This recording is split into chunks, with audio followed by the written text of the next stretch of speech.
नमस्कार दोस्तों, सीजीएल 2023 का मेंस एक महीने मोटा मोटा बचा हुआ है आपके पेपर में। और अभी इसे कुछ प्रोटेस्ट भी हो रहा है यहाँ पर ट्विटर पे कि रिज़ल्ट जो है वो 15 टाइम्स दिया जाए। हालांकि जिन बच्चों का सिलेक्शन हो गया है वो इस चक्कर में ना पड़े, ठीक है। जिनका नहीं हुआ है वो तो सोच रहे हैं कहीं ना कहीं से सिलेक्शन हो जाए तो वो बेहतर होगा। हालांकि कहीं ना कहीं अनफेयर तो हुआ है। हालांकि अगर आपका सिलेक्शन हो गया है तो थोड़ी देर मैं अपने बारे में बताने वाला हूँ कि जब मेरा रिज़ल्ट आया उसके बाद से 18 दिनों के बाद, मतलब 10 फरवरी को रिज़ल्ट आया था और 3 मार्च से पेपर स्टार्ट था, तो 28 दिन का ही फरवरी था उस समय।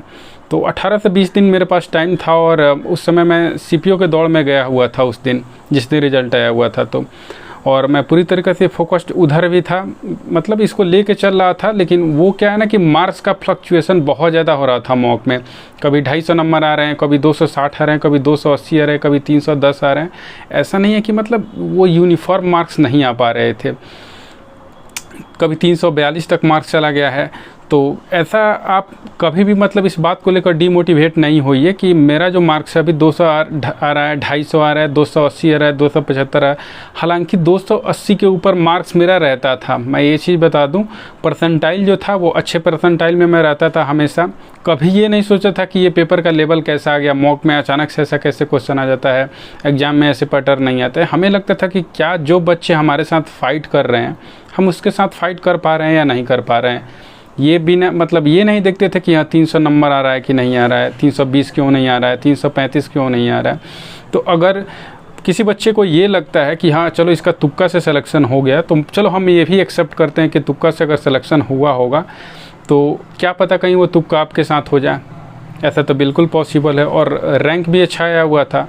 तो आप मतलब पॉजिटिव लीजिए चीज़ों को। आज के डेट में क्या है ना कि अभी ये जो 18 या 20 दिन या 30 दिन जो भी आपको टाइम मिल रहा है अभी से, उसको क्या है कि डबल बनाइए। हम क्या किए थे कि मेरे पास वो कहने के लिए 20 दिन था, लेकिन इस 20 दिन को हमने 60 दिन का आउटपुट बना रखा था। एक दिन में 200 कम से कम इंग्लिश का क्वेश्चन प्रैक्टिस कर रहा हूँ, मैथ्स कम से कम 100-150 क्वेश्चन प्रैक्टिस कर रहा हूँ, जीके जीएस बैठ कर रिवाइज कर रहा हूँ। मतलब ऐसा लग रहा था कि कल पेपर है मेरा। एकदम पूरा दिन भर शेड्यूल काफ़ी ज़्यादा बिजी रहता था मेरा। बस वही है कि जब भी बैठते थे ना, हाथ में फ़ोन भी हो तो मॉक टेस्ट का बस एनालिसिस देख रहे हैं कहाँ पे चीज़ें गलत हुई है। तो आपको इसी मोड में जीना पड़ेगा 1 महीने तक लगातार। आप यार 1 महीने टाइम बीतते देरी नहीं लगेगा। आप एक एक दिन काउंट करो ना कि आज का मेरा डे बहुत बेहतर गया है, अब हम सिलेक्शन के करीब है।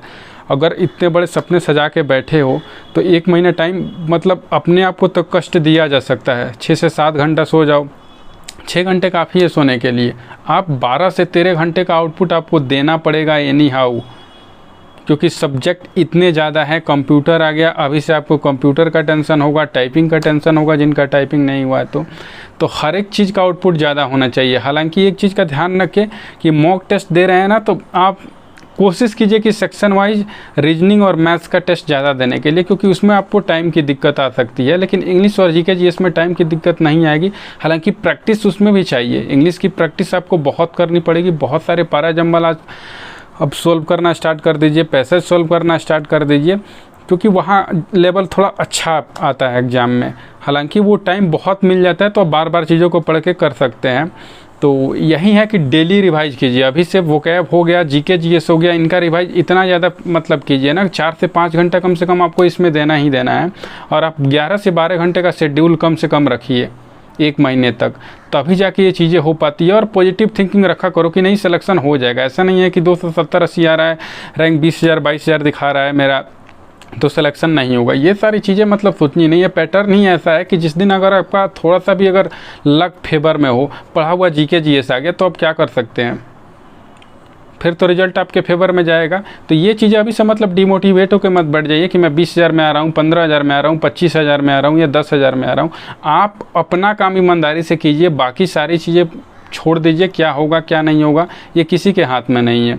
तो हम यही कहेंगे कि आप 1 महीने नहीं सोचिए, ये सोचिए कि ये मेरे लिए 1 महीना का जो टारगेट है, ये 3 महीने में हम जितना काम करते हैं वो इस 1 महीने में हम कंप्लीट करके दिखा दें। एकदम फोड़ दो भाई, रगड़ दो एकदम 1 महीना जी जान से। सिलेक्शन हो के रहेगा, हम कह दे रहे हैं। कहीं ना कहीं एक पोस्ट मिल जाएगा। और अब की बार तो अच्छी चीज़ें हैं कि 4000 जो वैकेंसीज हैं उसमें सारे ग्रुप बी की पोस्टेज हैं। तो ईमानदारी से लगे रहो, ये मत सोचो कि टाइम कम है, बहुत टाइम है इतना करने के लिए। इतना अगर आ गए हो, अगर 150 कट ऑफ पार करके आए हो तो बेसिक बहुत अच्छी होगी आपकी। जी जान से लगे रहो, सिलेक्शन हो जाएगा। एकदम ईमानदारी से काम करो।